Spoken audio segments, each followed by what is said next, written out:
嘅親姐夫一齊合伙開嘅，所以我喺嗰度做嘢咧，我老公好放心我。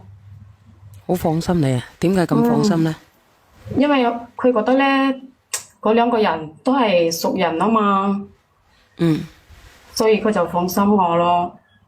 咁既然放心你嘅，你有咩心理壓力？卡夠工資定係咩問題呢？你連上嚟都唔知點同你講啊，小燕姐姐真係好，唉，好咩啫？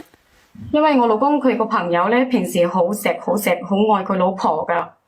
哦，加上咧，我老公嘅親姐夫佢同我老公朋友一齊合伙開嗰間宵夜檔啊嘛。明啊。哦，然之後我老公嘅姐夫咧，佢投資就細少少嘅，做嗰啲股份啊嘛，細少少。不過咧，佢喺嗰度咧就做大廚噶喎。咁出咗啲咩事呢？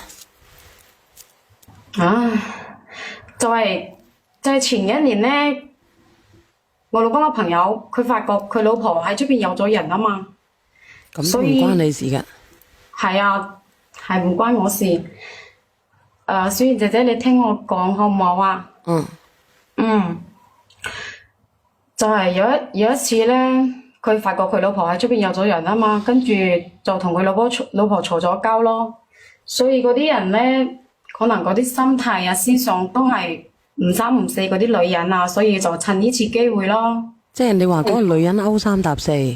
哦，就係嗰個朋友，我老公嘅朋友勾三搭四，佢嘅老婆。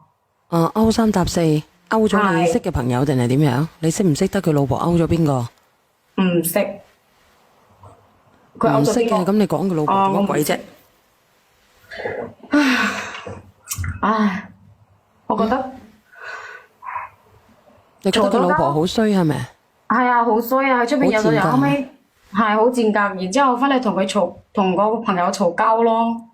點知跟住佢又趁呢次機會嘈咗交，同走咗啊嘛，跟佢個情人走咗，佢老婆啊跟佢出邊個情人走咗，然之後咧佢又翻嚟上班，我睇佢咧成日都好似冇精神咁樣啊。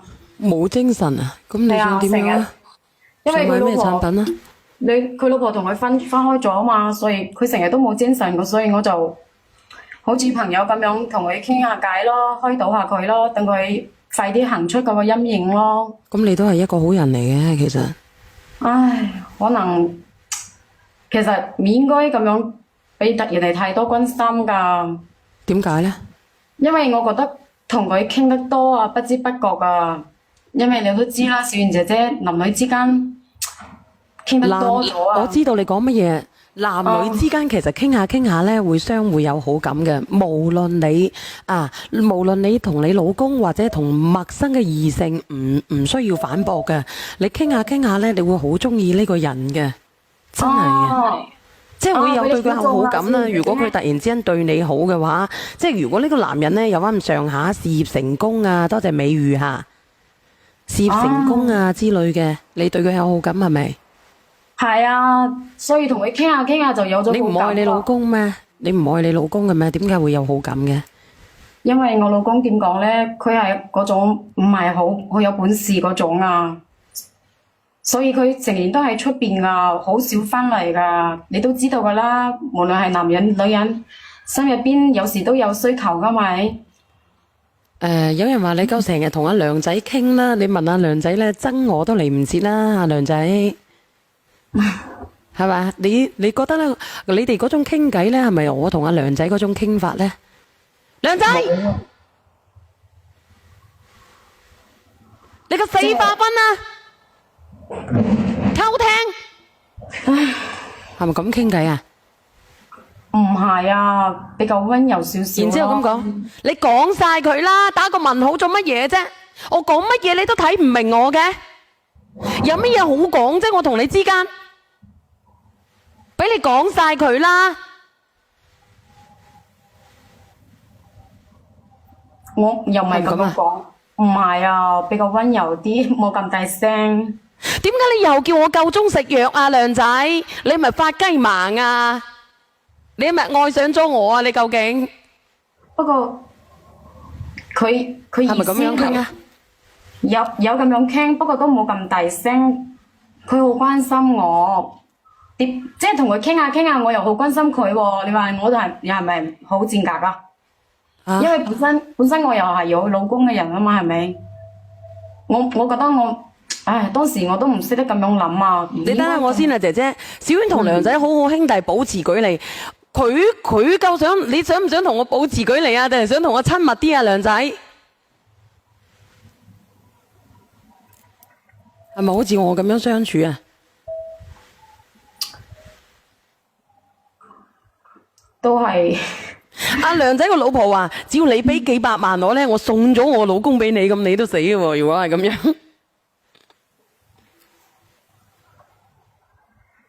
樣，死有啲鬚長咗嘅。你講啊，你講啊。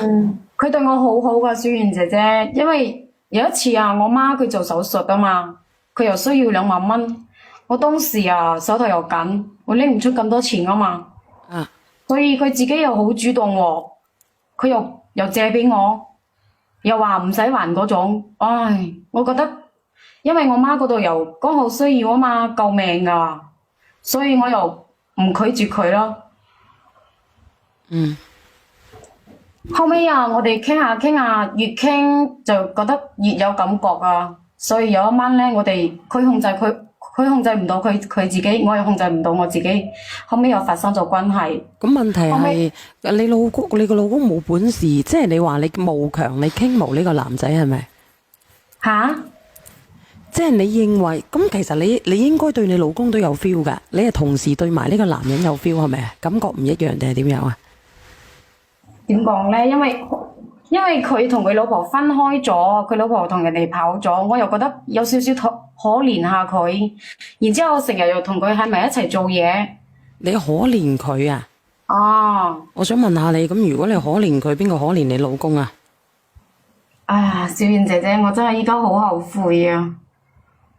你好後悔嘅係冇同你老公早啲分開啊，定係後悔咧？冇同佢早啲開始？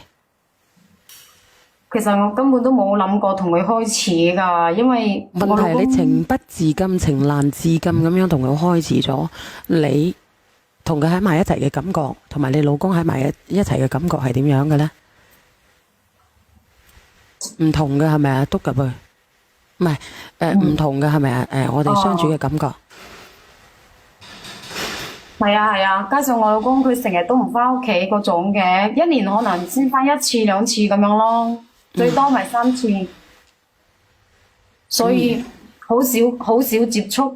之前即係佢啱開始去外地做嘢嘅時候咧，就仲保持即係一個星期仲保持3次通視頻啦，後尾1次啦，最後尾1次都冇，慢慢咁樣好似即係日常咯，日久生情咯，唔一樣嘅嗰種感覺係咪啊？同你老公相處，同埋呢個男仔相處。係啊。多謝阿 Rary。咁你而家係發現咗啲咩？出現咗咩問題？係俾你老公發現咗定係點樣？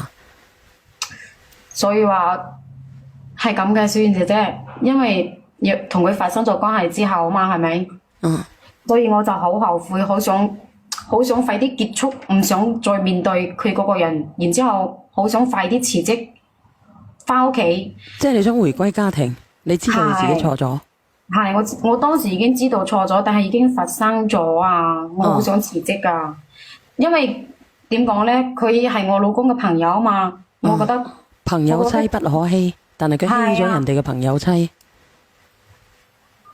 所以我覺得嗰啲火係包唔住火㗎，紙係包唔住火㗎，所以我唔想再咁樣維持落去呢啲關係啊。所以如果我喺度諗，如果我繼續喺嗰度做嘢嘅話，呢啲關係係好難撇清噶嘛，係咪？難啊！